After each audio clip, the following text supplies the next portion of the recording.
Baik,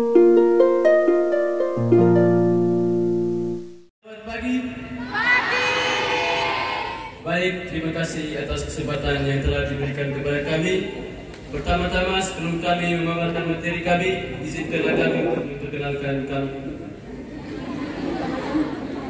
Nama saya Heriberto Sikitan Sofri, biasa dipanggil Kikin, dan teman saya Lydia Fitriani Cai, biasa dipanggil Fitri. Kami di sini sebagai perwakilan dari 27 orang anggota peneliti anak yang telah turun ke 9 desa yang ada di Kecamatan Lebor ini. Baik, kesempatan berikutnya diberikan kepada saudari Fitri untuk memaparkan materi. Terima kasih kepada saudara saya Kikin yang telah memberikan kesempatan kepada saya. Dan selanjutnya saya akan memaparkan hasil penelitian kami yang telah diadakan pada hari Minggu 7 Agustus 2022 yang lalu. Yang pertama, topik penelitian.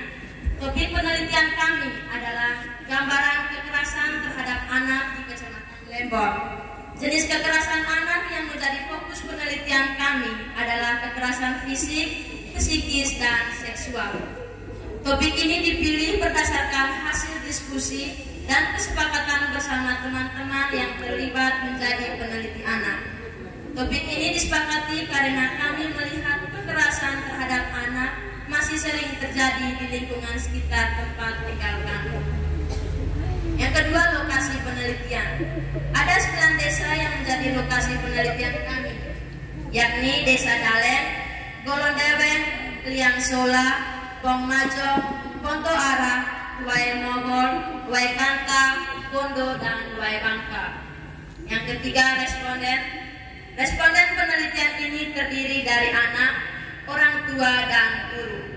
Responden anak ini difokuskan pada anak usia 13 sampai 17 tahun dengan total responden anak sebanyak 177 orang, laki-laki 46 dan perempuan 131. Sedangkan responden orang tua dan guru berjumlah 134 orang, laki-laki 62 dan perempuan 72 orang.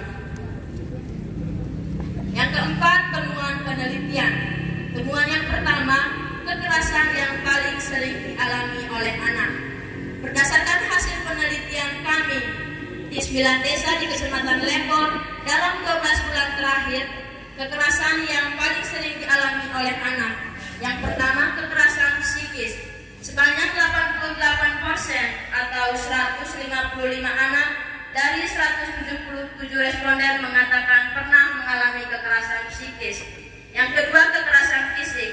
Sejumlah 75% atau 133 anak dari 177 responden mengatakan pernah mengalami kekerasan fisik. Yang ketiga, kekerasan seksual. 21 anak dari 177 responden atau 12% mengatakan pernah mengalami kekerasan seksual. Jadi, kekerasan psikis merupakan jenis kekerasan yang paling sering dialami anak selama 12 bulan terakhir. Temuan yang kedua, jenis kekerasan fisik, psikis, dan seksual yang sering dialami anak. Berdasarkan hasil data yang telah kami kumpulkan dari 9 desa dalam 12 bulan terakhir, didapatkan yang pertama, kekerasan fisik.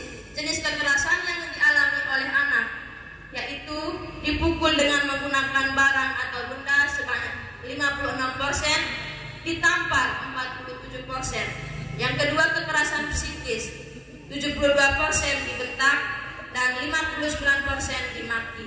Yang ketiga, kekerasan seksual, dipegang pada bagian tubuh sensitif, intim atau kemaluan, area dada, kemaluan, dan pantat, yaitu 52%, dan diperlihatkan hal-hal yang bersifat pornografi, entah itu video, foto, atau gambar, sejumlah 52%. Yang ketiga, frekuensi kekerasan yang dialami anak. Selama 12 bulan terakhir, frekuensi kekerasan yang dialami anak bervariasi. Ada yang pernah mendapatkan kekerasan sebanyak 1 kali, 2 kali, 3 kali, dan lebih dari 3 kali. Dari data survei, anak-anak dominan mengalami kekerasan lebih dari 3 kali. Yang pertama, kekerasan fisik.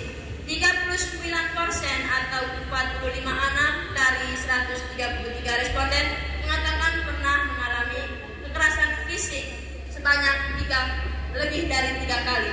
Yang kedua, kekerasan psikis, 42% atau 66 anak dari 155 responden mengatakan pernah mengalami kekerasan psikis yang lebih dari 3 kali.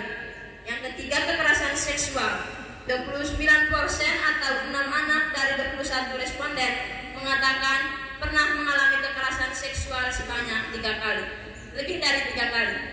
Yang keempat, pelaku kekerasan.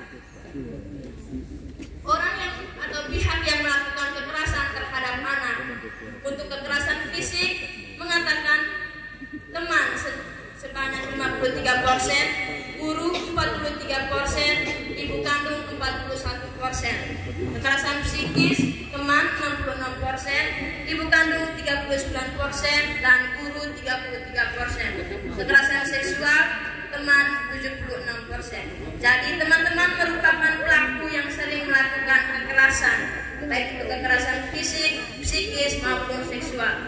Tetapi tidak dimungkiri juga kekerasan ini dilakukan di rumah, lebih khusus ibu kandung. Temuan yang kelima, penyebab terjadinya kekerasan.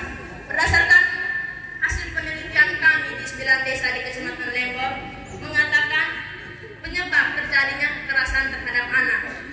Yang pertama, perilaku negatif anak sejumlah 81%. Yang kedua, cara mendidik dengan menggunakan kekerasan fisik cukup ampuh membentuk karakter positif anak dalam diri anak, yaitu 35%. Yang ketiga, beban ekonomi 33%, beban kerja 23%. Jadi yang menjadi penyebab utama terjadinya kekerasan terhadap anak yaitu dari perilaku negatif anak. Temuan yang keenam, akibat kekerasan yang dialami anak. Yang pertama, sakit hati 57%, malu 47%. Malu dan sakit hati adalah akibat yang dominan dialami responden. Selain dua dampak dominan di atas, ada juga responden yang mengalami akibat-akibat lain seperti luka, memar, stres, susah bergaul dengan orang lain, dan susah tidur. Temuan yang ketujuh, apakah anak menceritakan atau melaporkan kekerasan yang dialaminya? Dan berdasarkan hasil penelitian kami di 9 desa di Kecamatan Lembor mengatakan yang pertama, kekerasan fisik sebanyak 60% anak menceritakan atau mengalami atau melaporkan kekerasan yang dialaminya, dan 40% anak tidak menceritakan atau melaporkan kekerasan yang dialaminya. Yang kedua, kekerasan psikis sejumlah 67% anak melaporkan kekerasan yang dialaminya, dan 33% anak tidak melaporkan kekerasan yang dialaminya. Yang ketiga, kekerasan seksual sejumlah 57% anak menceritakan atau melaporkan kekerasan yang dialaminya, dan 43% anak tidak menceritakan atau melaporkan kekerasan yang dialaminya. 50% sampai 67% dari total responden anak menyatakan bahwa mereka menceritakan atau melaporkan kekerasan yang dialaminya. Tetapi tidak dimungkiri bahwa 33% sampai 43% anak yang mengalami kekerasan tidak menceritakan kekerasan yang dialaminya. Temuan yang ke-8, pihak yang dipercayai anak untuk menceritakan atau melaporkan kekerasan yang dialaminya. Setelah anak mengalami kekerasan, di sini akan dipaparkan pihak-pihak tertentu yang dipercayai anak untuk melaporkan kejadian atau kekerasan yang dialaminya. Kekerasan fisik kepada teman sejumlah 57%, guru 27%, orang tua 11%. Kekerasan psikis teman 48%, orang tua 33%, guru 9%, dan kekerasan seksual teman 57%. Teman-teman menjadi orang yang paling dipercayai untuk menceritakan kekerasan yang dialami oleh responden. Di sini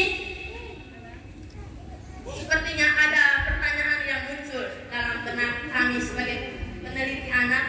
Mengapa teman-teman menjadi orang yang paling dominan tempat anak melaporkan kekerasannya? Mengapa tidak kepada orang tua? Pasti ada alasan tertentu mengapa seorang anak melaporkan kekerasan yang dialaminya kepada teman, sedangkan orang tua hanya sedikit saja. Dokumentasi untuk sejumlah 27 orang peneliti anak.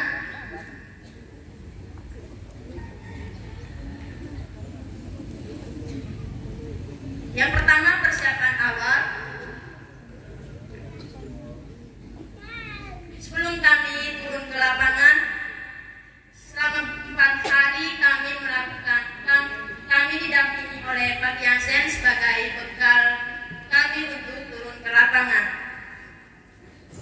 Yang kedua, menyusun proyek penelitian, dan yang terakhir, pengumpulan data. Pada hari Minggu tanggal 7 Agustus 2022, kami dari 27 peserta peneliti turun ke 9 desa di Kecamatan Lembor. Dan setelah melakukan penelitian itu, kami kembali ke sekolah untuk mengumpulkan dan menganalisis data yang telah dikumpulkan. Baik, sekian laporan dari hasil penelitian kami yang telah diadakan pada hari Minggu tanggal 7 Agustus tahun 2020. Sekian dan terima kasih. Berikut ada beberapa rekomendasi dari kami yang telah kami diskusikan bersama ke-25 teman saya yang telah meneliti di 9 desa yang ada di Kecamatan Lembor. Yang pertama, untuk pemerintah. 1. Sosialisasi Undang-Undang Perlindungan Anak kepada seluruh lapisan, baik kepada anak, orang tua maupun masyarakat.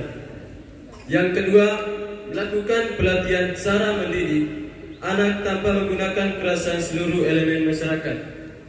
Yang ketiga, melakukan sosialisasi alur pengaduan dan pelaporan tindakan kekerasan terhadap anak kepada masyarakat. Untuk sekolah, yang pertama, mengupayakan sekolah sebagai lingkungan yang ramah terhadap anak. Yang kedua, mengawasi penggunaan HP di sekolah. Yang ketiga, sosialisasi tentang kesehatan reproduksi kepada siswa-siswi. Untuk orang tua, memantau secara rutin penggunaan HP anak agar tidak digunakan untuk hal-hal yang kurang baik atau untuk menonton konten-konten negatif.